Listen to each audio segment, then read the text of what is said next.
10절 여호와께서 임하여 서서 전과 같이 사무엘라 사무엘라 부르시는지라 사무엘이 이르되 말씀하옵소서 주의 종이 듣겠나이다 하니 19절 사무엘이 자라매 여호와께서 그와 함께 계셔서 그의 말이 하나도 땅에 떨어지지 않게 하시니. 오늘 아침 우리가 사무엘상 3장의 말씀을 함께 살펴보기를 원합니다. 하나님께서 이제 엘리의 두 아들을 폐하시고 하나님의 충실한 제사장 세우시겠다고 약속을 하셨고 이제 그 일이 이루어지는 과정입니다. 그래서 사무엘을 부르시는데 이제 사무엘의 부름받은 사무엘에 대한 이야기는 우리가 잘 알고 있는 이야기입니다. 근데 3장을 잘 우리가 중심적으로 살펴봐야 될 문제는 3장 1절에서는 아이 사무엘이 엘리 앞에서 여호와를 섬길 때에는 여호와의 말씀이 희귀하여 이상이 흔히 보이지 않았더라. 희귀하다는 단어는 아주 빛난다는 그런 뜻도 가지고 있는데 쉽게 말해서 말씀이 아주 좋은 말씀이긴 하지만 다이아몬드처럼 아주 강하고 좋은 말씀이긴 하지만 모든 사람이 다이아몬드를 다 가지고 있지는 않습니다. 그냥 소수의 몇 사람만 가지고 있습니다. 그러니까 말씀이 희귀하다는 얘기는 말씀이 있기는 하지만 사사시대의 특징이 그것입니다. 이 왕이 없으므로 모든 백성들이 자기 소견에 옳은 대로 행하였더라. 그러니까 하나님 말씀이 일부의 사사들에게 나타나고 뭐 드보라라든지 뭐 이런 특별한 몇 사람에게만 말씀이 나타나지 대부분의 사람들은 말씀이 별로 그 삶에 적용이 안 되는 삶을 살고 있습니다. 그러니까 미가처럼 뭐 우상도 만들고 막 레이 그 첩을 얻어서 막 또 이렇게 토막 내서 살인해가지고 또 막 내전도 벌어지고 이런 사사 시대가 하나님의 말씀보다는 자기 뜻대로 살아가는 삶이 너무 많았습니다. 그래서 말씀이 희귀하다는 것은 말씀의 보편성, 아주 모든 사람들이 말씀을 알고 다 적용되는 그런 말씀이 안 되고 몇몇 사람들에게만 들려지는 그런 말씀의 시대, 이 사사 시대의 특징이 그것입니다. 엘리 제사장 시대가 바로 그렇다는 얘기입니다. 엘리 제사장 자신도 이제 나이도 많고 눈도 어둡고 바로 그런 상황입니다. 그래서 1절에서는 말씀이 희귀하다 그랬는데 이제 3장 마지막에 보면 19절에서는 사무엘이 자라매 여호와께서 그와 함께 계셔서 그의 말이 하나도 땅에 떨어지지 않게 하시니, 이제 사무엘이 하는 말이 하나도 땅에 떨어지지 않았다. 이 말이 땅에 떨어지지 않았다는 얘기는 쉽게 표현해서 사무엘이 누군가를 향해서 축복을 하면 하나님의 복이 그대로 임합니다. 누군가를 향하여 저주를 하면 그 사람이 바로 저주를 받습니다. 말한 대로 이루어진다는 얘기입니다.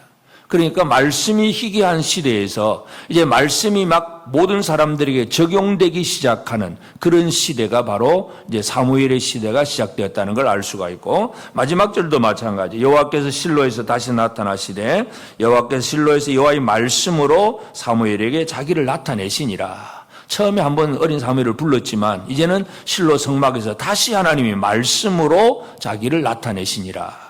그래서 우리는 이 사무엘의 등장을 통해서 이제 어떤 일이 벌어지느냐 하면 바로 하나님의 말씀이 아주 희귀한 시대에서 이 하나님의 말씀이 보편적으로 널리 퍼지는 그런 경우를 이제 그런 시대를 맞이하는 것을 보게 됩니다. 그래서 이 사무엘이 하나님 앞에 이제 세움받은 것은 20절에 보면 단에서부터 브엘세바까지 온 이스라엘이 사무엘은 여호와의 선지자로 세우심을 입은 줄 알았더라. 단에서부터 브엘세바까지 저 북쪽 끝에서부터 제일 남쪽 단과 브엘세바, 이스라엘 전체를 의미할 때 항상 성경에서 단에서 브엘세바까지 그런 얘기를 합니다. 이 의미는 뭐냐 하면 우리가 앞에 이제 사무엘상 앞에 룻기나 사사기를 보면 사사 시대들의 그 사사들의 통치는 한 지역의 통치입니다. 그래서 한 지파들이면 아니면 그 어떤 지역들, 이런 그 지역에서 그 대적들을 이제 구원하고 그들을 다 잘 평안하게 만들고, 사사들은 늘 전국적인 사람이 아니라 한 지역적인 그런 통치자들이었습니다. 그런데 이제 사무엘이 등장함으로써 단에서부터 브엘세바까지 전국적인 사사, 전국적인 통치자가 된다는 걸 알 수가 있습니다. 그래서 나중에 우리는 사무엘의 그 사역을 보면 사사 겸 제사장 겸 선지자 겸 세 가지 직분을 동시에 가진 사람으로 우리가 그 사무엘을 이해할 수 있게 됩니다. 하여튼 이제 사무엘을 하나님이 사무엘을 부르심으로 이 이스라엘이 어떤 시대가 되느냐, 말씀이 희귀한 시대에서 말씀이 보편적으로 적용되는 시대가 됩니다. 오늘 우리의 삶을 가만히 보면 하나님의 말씀이 교회 와서는 설교를 듣고 아멘 했는데 집에 가면 하나님 말씀과 상관없이 세속적인 그런 상식과 이 세상의 어떤 논리로 그냥 살아가고 있다면 그 사람도 말씀이 희귀한 사람입니다. 그냥 교회 오면 말씀이 보이고 집에 가면 말씀이 안 보이고 이 세상의 어떤 논리와 세상 사람들이 살아가는 방식대로 그대로 살아갑니다. 말씀이 적용이 안 되는 생활입니다. 그러니까 사무엘이 열게 되는 이 시대는 희귀한 하나님의 말씀이 온 백성들에게 입에서 말한 대로 이루어지는, 하나님 말씀하셨으니까 축복하면 복이 바로 내 임하고 저주하면 바로 저주를 받게 되는 바로 그런 일들, 말씀이 백성들의 삶 속에서 그대로 적용이 되는 그런 시대가 이루어졌다는 걸 알 수가 있습니다. 오늘 우리가 이 땅에서 해야 될 일들이 바로 사무엘과 같은 사역이기도 합니다. 특별히 또 우리 청년들도 마찬가지고, 이제 이 시대를 바라보면서 이 시대는 설교, 하나님 말씀이 없는 시대는 아닙니다. 말씀의 홍수 시대에 마실 물이 없다. 홍수에 마실 물이 없다. 그런 속담이 있듯이 설교는 많은데 진짜 복음을 모르는 그런 경우들이 너무나 많습니다. 많은 설교들이 율법적이고 도덕적인, 교훈적인 그런 설교는 참 많습니다. 그래서 착하게 살고 뭐 좋은 일 많이 해야 되고 이렇게 하면 복 받고 막 이런 얘기들은 많은데 진짜 예수 그리스도 십자가의 복음, 천국과 지옥 이런 것들을 잃어버린 설교가 너무나 많습니다. 그래서 진정한 복음이 회복이 되어야 됩니다. 말씀이 제대로 적용이 되고 제대로 선포되는 그런 삶을 이 시대를 열어가는 사무엘과 같은 그런 사람들이 우리 청년들이 되고 우리 성도들도 그렇게 되어져야 됩니다. 그래서 이 시대는 바로 이제 이 사람들이 살아가는 삶의 방식이 대부분 그렇잖아요. 그래서 착하게 잘 살아보려고 하는 그런 사람들이 있습니다. 고넬료도 이방인이지만 유대인이 되어가지고 착하게 살고 기도 많이 하고 구제 많이 하고 그러면 될 줄 알았어요. 근데 그게 아닙니다. 하나님은 베드로를 보내어서 예수를 믿어야 구원받는다는 사실을 분명히 강조해 주셨습니다. 그게 복음이에요. 그래서 이 율법과 도덕에 빠져 있는 사람들에게 진정한 복음의 말씀이 들려지는 것, 이게 우리가 해야 할 일입니다. 어떤 사람은 이 세상의 쾌락주의에 빠져 있습니다. 그죠? 먹고 마시고 즐기고 그냥 이 땅에 눈에 보이는 것에만 적용을 하고 살아가는 사람들에게 보이지 않는 세계, 영의 세계, 하늘나라, 영원한 세계 이러한 것들을 들려주는 것이 오늘 우리의 사명이기도 합니다. 이 세상에 많은 사람들은 또 뭐 물질, 권력, 힘, 세속적인 돈, 힘 이런 것들만 추구하는 이 황금 만능주의 시대에 진짜 황금의 주인이 누구냐, 하나님을 제대로 들려주고 보여주는 이것이 바로 오늘 우리가 또 해야 할 하나님의 말씀이기도 합니다. 그래서 사무엘을 통해서 이제 말씀의 시대가 이루어지는데 바로 이러한 것들은 사무엘 한 사람 똑같이 우리가 같은 내용은 아니지만 그러나 진짜 이 시대를 향해서 말씀이 없는 시대 속에 진정한 복음을 들려주고 하나님의 모든 것들을 제대로 증거하고 하나님이 말씀하신 하나님 나라를 제대로 들려주고 보여주는 것. 예수 그리스도께서 이 땅에서 오셔서 하신 일이 바로 그것입니다. 말씀이 육신이 되어서 하나님의 말씀을 들려주는 것. 그래서 그 유대인들이 말씀을 모르는 사람이 아닙니다. 기록된 글자로는 토라를 달달달 외우고 그 문자적으로 지키려고 애를 쓰는 사람들이었어요. 사사시대 사람들이 율법을 잃어버린 사람들은 아닙니다. 다 말씀대로 그냥 알고는 있습니다. 그래서 하나님 앞에 복 받으려고 애를 쓰고 뭔가 하긴 합니다. 그러나 진짜 삶 속에서 하나님의 뜻을 알고 그 뜻대로 순종하는 그런 삶을 제대로 못 살던 그런 시대, 그것이 사사시대입니다. 이 사사시대를 이제 완전히 종말로 끝내고 새로운 왕정시대를 열어가기 위해서 사무엘이 등장을 합니다. 그래서 이제 어린 사무엘이 이제 하나님 앞에 부름을 받습니다. 그래 잠을 자는데 하나님께서 부르시고, 그래서 사무엘이 엘리가 불렀는 줄 알고 엘리 제사장이 가서 대제사장이 불렀습니까? 하니까 아니야, 나 안 불렀다. 너 가서 자라. 3번이나 그러고 4번째 이제 엘리가 하나님이 부르신 줄 알고 그럼 너는 이렇게 대답을 해라. 하늘 부르시면 말씀하옵소서 주의 종이 듣겠나이다. 그렇게 대답을 해라. 그러니까 엘리는 어떻게 해야 된다는 방법은 알고 있어요. 그러나 하나님의 말씀을 직접 듣지 못한 사람이 바로 엘리입니다. 그러나 사무엘은 방법은 모르는, 아직도 어떤 사역적인 면에서는 미숙하고 어리지만 그러나 하나님의 말씀을 듣는 사람이 바로 사무엘입니다. 그래서 시키는 대로 그대로 말씀하고 하나님 말씀 부르니까 말씀하옵소서 주의 종이 듣겠나이다. 그런 얘기를 합니다. 그래서 하나님께서 말씀을 들려줍니다. 그러니까 사무엘의 사역은 이 말씀을 듣는 사역으로 시작을 하고 그리고 그 말씀을 그대로 전달합니다. 엘리가 그 다음날 아침에 일어나서 사무엘에게 물어봅니다. 하나님이 지난밤에 뭐라고 얘기했느냐. 근데 그 말씀의 내용은 엘리 집안이 그 2장에서 본 대로 여호와의 사자가 엘리에게 나타나서 너희 집이 망할 것이다. 심판에 대한 선고를 했는데 그 심판에 대한 선고를 이미 엘리는 들은 사람입니다. 근데 사무엘을 통해서 하나님은 그 말한 것이 그대로 이루어질 것이다 하는 것을 한 번 더 확인시켜 줍니다. 그러니까 어린 사무엘은 자기가 자라면서 자기를 길러준 그런 엘리 제사장에게 당신의 집이 망합니다. 이 얘기하기가 참 쉽지는 않습니다. 그러나 그것이 말씀이기 때문에 전달하는 것. 이것이 바로 사무엘의 사명입니다. 그래서 우리가 이 사무엘을 보면 이제 그 다음 날도 일어나 가지고 성전의 문을 열었다. 성막의 그 문을 열었다 그랬습니다. 그러니까 어린 사무엘의 역할이 그 성전 문 여는 역할, 그것으로 우리가 이해를 할 수가 있습니다. 문 열고, 그래서 사람들이 들어와서 이제 제사 드리고 또 모든 일을 할 수 있도록 아침 일찍 가서 이제 문 여는 일. 이것이 바로 그 사무엘의 사역이었는데, 그러나 우리는 또 우리 상징적으로 바라볼 수 있는 것은 이제는 성막의 문을 여는, 입구 문만 여는 사람이 아니라 사무엘은 사람들이 하나님의 말씀을 들을 수 있도록 말씀의 문을 여는 사람이 되었다는 것, 이걸 우리가 이해할 수 있습니다. 그래서 오늘 이 아침 우리는 하나님께서 어린 사무엘을 부르셨습니다. 그를 통해서 하나님께서 말씀하시고 말씀으로 이스라엘을 다시금 하나님께서 전국적인 백성들을 통치하시기를 원하셨고 그 일에 어린 사무엘은 부름을 받았습니다. 오늘 우리의 삶은 이 땅에서 살아가는 우리들도 하나님의 부르심에 첫 번째 민감해야 합니다. 하나님은 나를 어떻게 무엇을 하는 사람으로 불렀는가?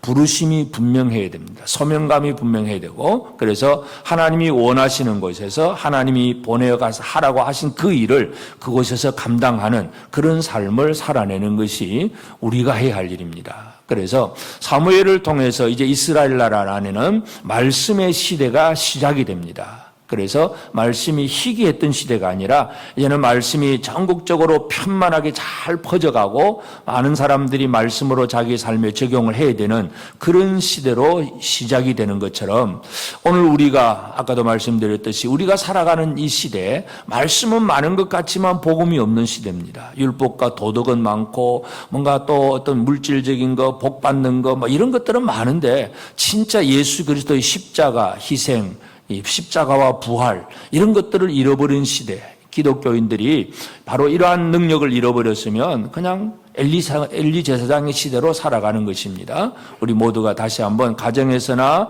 또 교회에서나 또는 우리 주변의 모든 사람들 또 직장인은 또 직장 동료들 속에서 진짜 하나님의 뜻을 제대로 들려주고 보여줄 수 있는 그 사명을 우리가 감당해야 합니다. 그래서 참 그 사람에게 있어서는 사무엘이 엘리에게 하는 말은 당신 집은 망합니다 이 얘기를 해줘야 되는데 참 그 말하기가 쉽지는 않습니다. 그렇지만 그게 하나님의 분명한 말씀이라면 전할 수밖에 없습니다. 그래서 하나님의 말씀을 있는 그대로를 잘 전하는 우리가 되어서 이 땅에 그저 오직 돈 그리고 쾌락 물질 막 이런 거 이 세상 육신의 삶을 살아가는 이런 사람들에게 진정한 복음을 전할 수 있는 우리 모두가 되고 그래서 우리의 삶을 통해서 새로운 시대를 열어가는 사무엘처럼 우리를 통해서 우리 주변의 사람들이 새로운 시대를 맞이하게 되는 그런 일에 쓰임받는 우리 모든 성도들 꼭 되어지기를 주의 이름으로 축복합니다.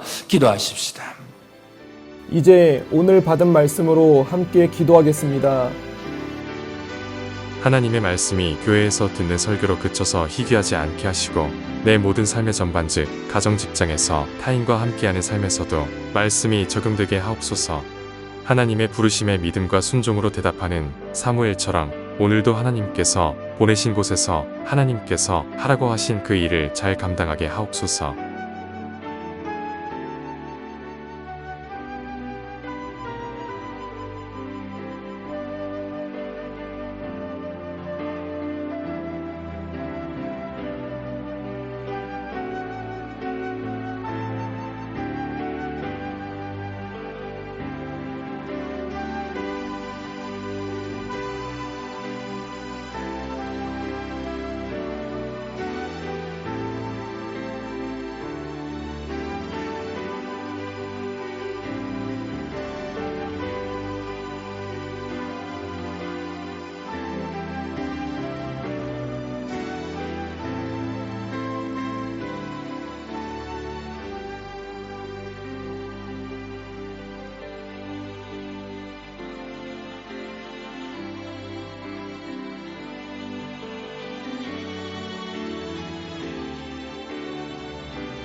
이제 개인의 기도 제목을 가지고 하나님 앞에 기도하시기 바랍니다.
수고하셨습니다. 오늘도 하나님의 인도하심 가운데 승리의 하루를 보내시는 우리 재건부평교회 모든 성도님들이 되시기를 주님의 이름으로 축복합니다.